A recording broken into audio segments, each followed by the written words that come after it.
Chapter 4. Outbound. While all the other humans in the queue to board were either staring, or trying hard not to stare, at their Manisae travel companions, Al scanned the human faces. He had met a handful of Manisae over his life, as a son of the ambassador, though not recently. Regardless, the alien attraction that the other human travelers had toward them had dulled in him over time.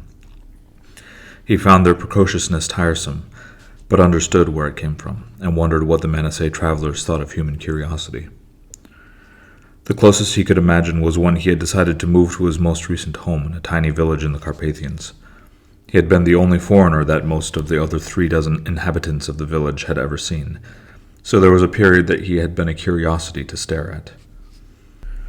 The experience had been novel at first, but soon grew discouraging as he endeavored to communicate with them in Chango, but only received signals that he shouldn't try and that they didn't speak English or German. The only person who had been friendly to him at any level was the old woman who lived next to his cabin. Her German had been broken, but she managed to communicate enough to bring him the occasional meal and the weekly attempted setups with various female relations.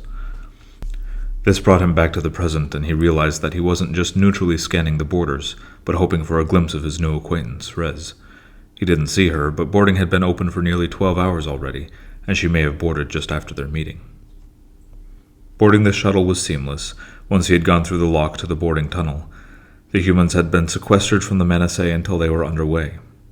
The craft could hardly be considered a shuttle, any more than a marine cruise ship would be considered a ferry. The craft that Als had taken from Earth to Luna could be considered a ferry by that standard. This craft was vast and would probably accommodate hundreds of travelers of either species, let alone the amount of freight that it could probably heft from planet to planet. He caught a glimpse of the sweeping Laiku logo on the outer hull as he passed through the opposite lock into the foyer cabin. Most of the humans went to the right to the coach class section. Coach tickets required travelers to be strapped into their couches by attendants, and then administered a drug that would chemically induce a light coma for the duration of the trip. At least that's how Als understood the process. He wasn't keen on sleeping through his first interplanetary voyage, so opted to pony up for the pricier class, which came with a private sleeping tube and access to the lounge for both human and Manisae passengers.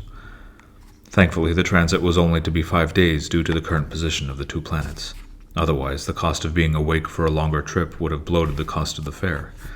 Sleeping passengers required only a little more cost to ferry than freight, but first class and above would need to be accommodated with food, facilities, and access to entertainment.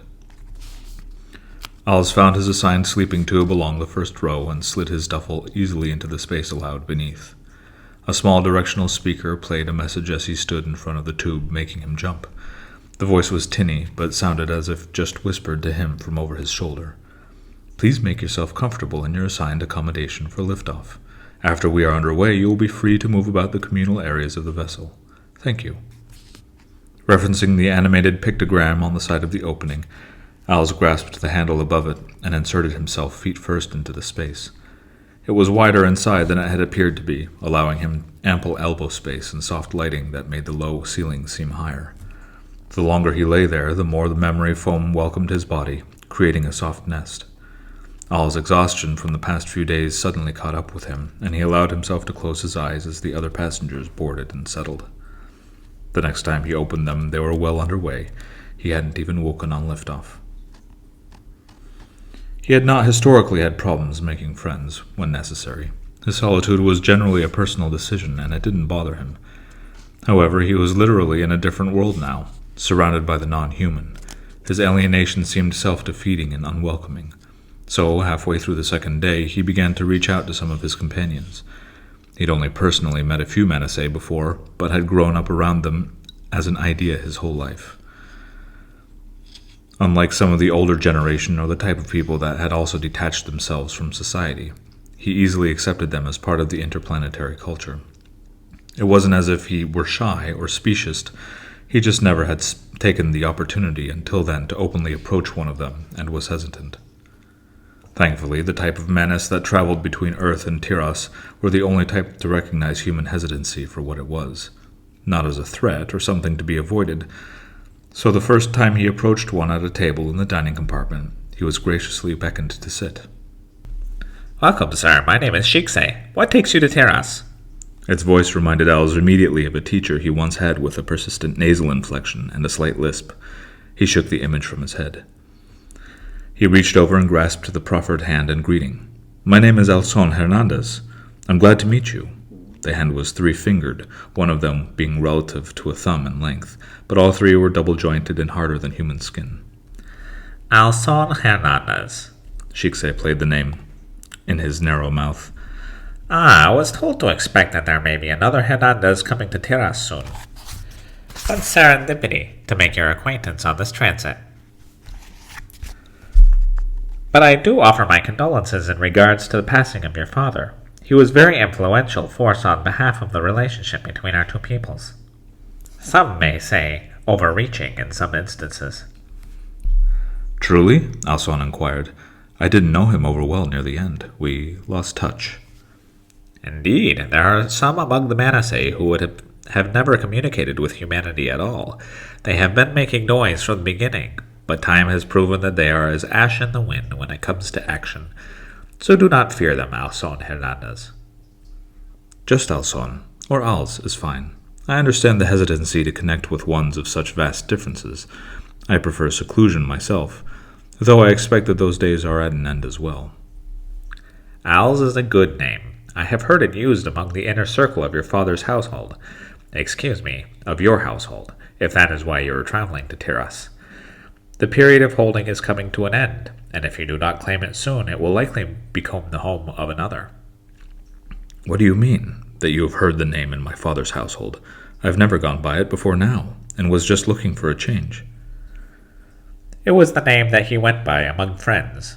I expect it was a shortened form of his individual name, Alvaro, by the practice that many humans do to their own names. I am honored to be considered close enough to use it in reference to his son as well. The thought that he had inadvertently chosen a nickname that his father had used affected Alson strangely. He wondered if he truly had come up with it on a whim, or if it was a residual memory of his father's, sinking into his own identity. Either way, it was a fitting nickname for both the names Alson and Alvaro, his own given name being derived from his father's from the beginning. In that case, I'm happy to be known by it. What is it that you do? He asked. Well, given the circumstances and company, I suppose I should give you a pass, but generally it is considered uncouth to pry into another's occupation when they have just met. However, since we are friends now, that I am allowed to refer to you by your nickname, I don't think it would be improper to expose myself.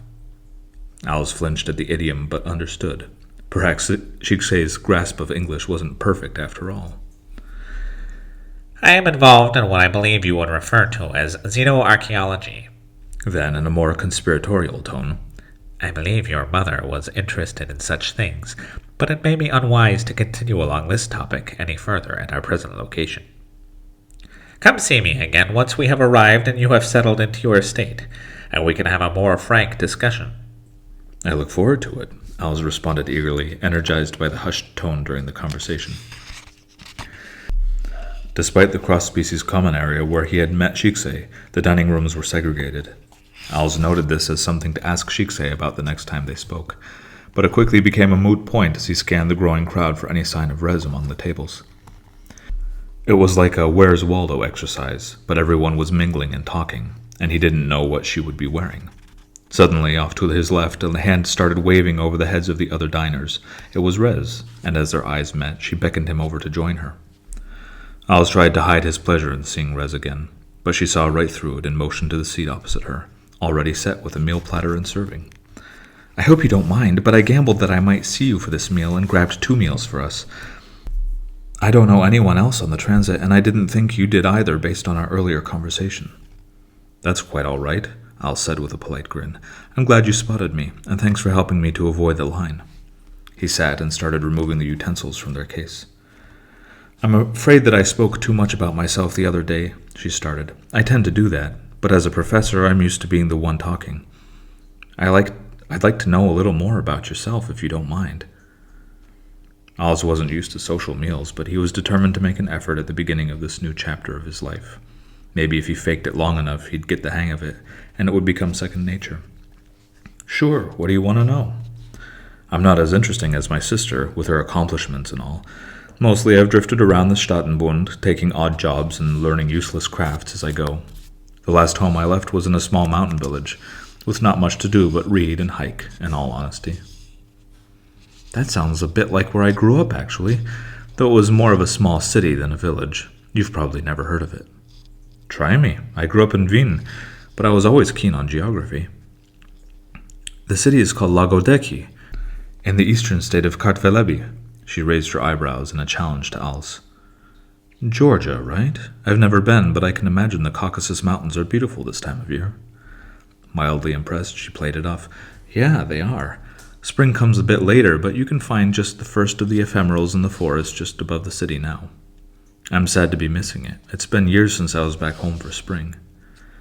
Alice and Rez reminisced about the seasons for hours. They talked about how their fathers loved to hike, and the belated appreciation they both shared for it. She had lost her father years ago, but often called her mother to catch up.